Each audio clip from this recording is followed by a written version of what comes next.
Good morning, children. Today I'll be teaching you the third chapter, Political Organization.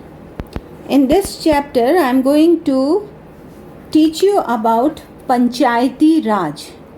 So let us understand the meaning of Panchayati Raj first.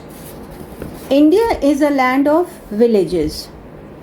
The Panchayati Raj give the picture of decentralization of power in the villages.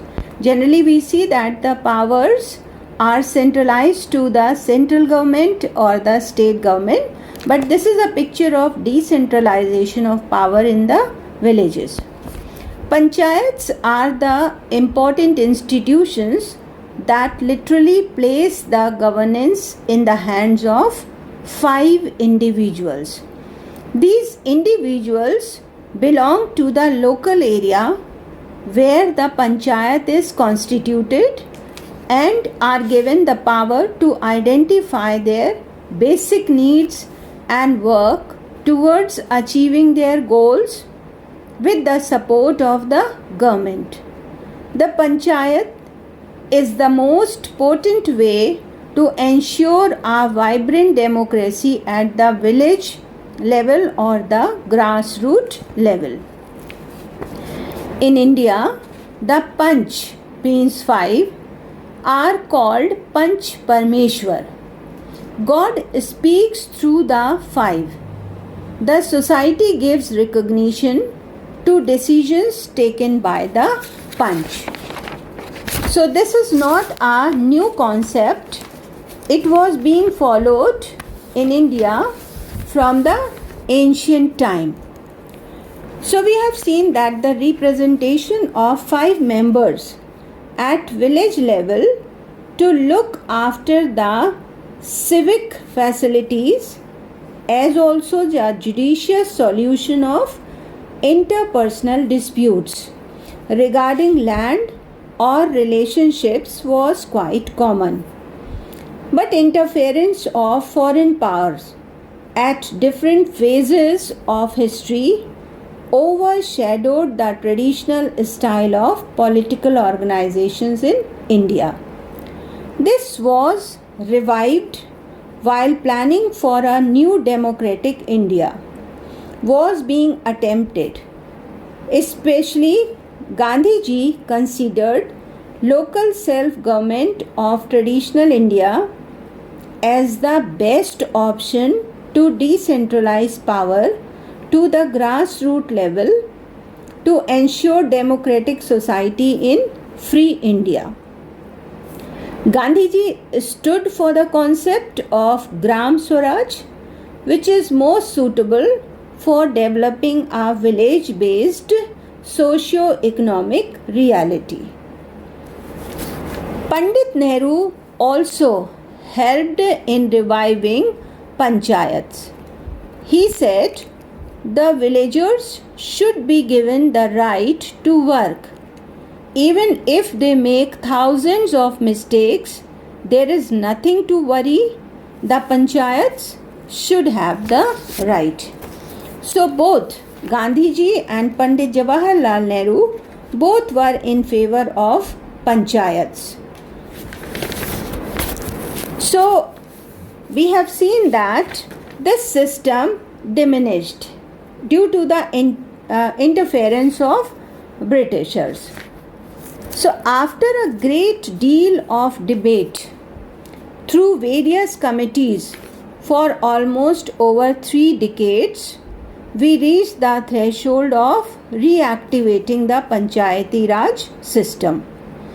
And for that, a team headed by Balwantri Mehta expressed concern about the lack of popular participation in the community development program and made a strong plea for the devolution of power to lower level through Panchayati Raj. So when they were planning, the committees were planning to reactivating the Panchayati Raj system. This time it was armed with the constitution 73rd Amendment Act formulated in 1992, and it was followed by conformity acts passed by the state governments, and elections to panchayat were held throughout the country to the three tiers of local governance in the country.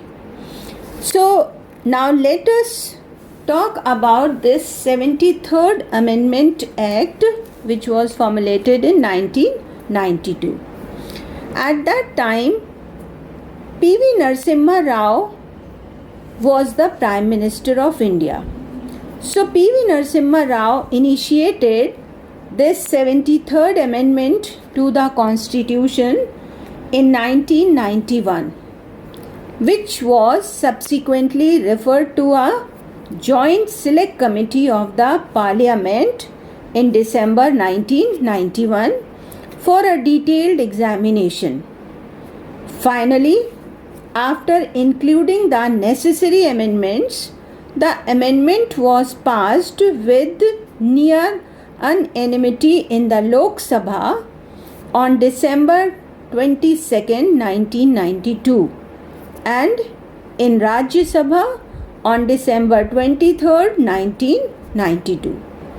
The bill got the President's assent on April 20th, 1993, and the Constitution 73rd Amendment came into effect from April 24th, 1993. This amendment has in effect made the transfer of powers to panchayats a part of the most basic document of this nation, the Constitution of India. So by April 1995, the elections were started, and all the states complied and adopted new panchayat legislation by April 23rd, 1994. So this is all about the Amendment Act of 73rd Amendment Act. Now let us discuss the main features of this Amendment Act of 1992, which is called the 73rd Amendment Act. The first feature is Gram Sabha. Gram Sabha is a body consisting of persons registered in the electoral roll of a village or a group of villages which elect a panchayat. Second feature is it has three-tier system. The Act provides for a uniform three-tier system of panchayats. First level is village level, second is intermediate level or block level, and third is the district level. Only those states are not forced to have panchayats in intermediate level whose population is less than 20 lakhs.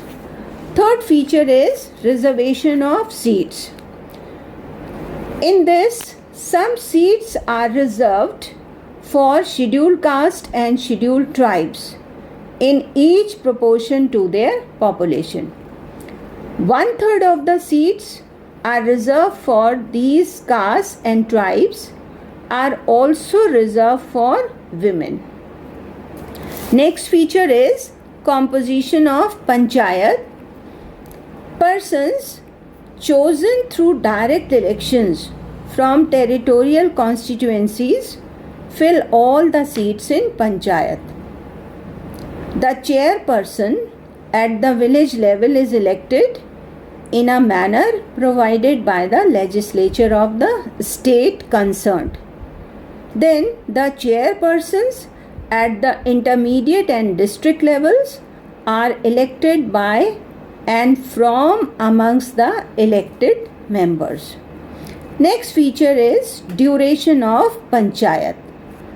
The duration of panchayat is for a period of 5 years. But if it is dissolved for any reason before the end of this period, then elections are held again within 6 months. The reconstituted panchayat functions for the remaining period of the total of 5 years.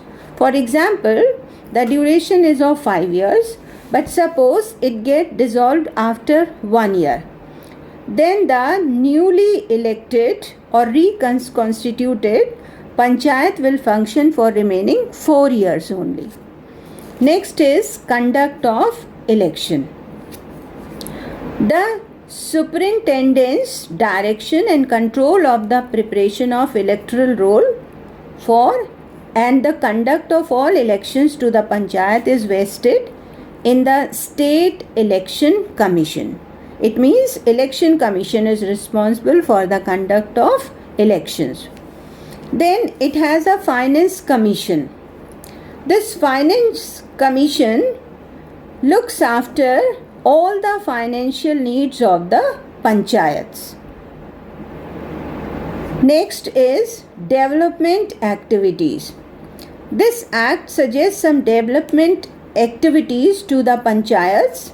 For example, economic development, educational development, health related welfare activities, women and child development programs, plus infrastructural development.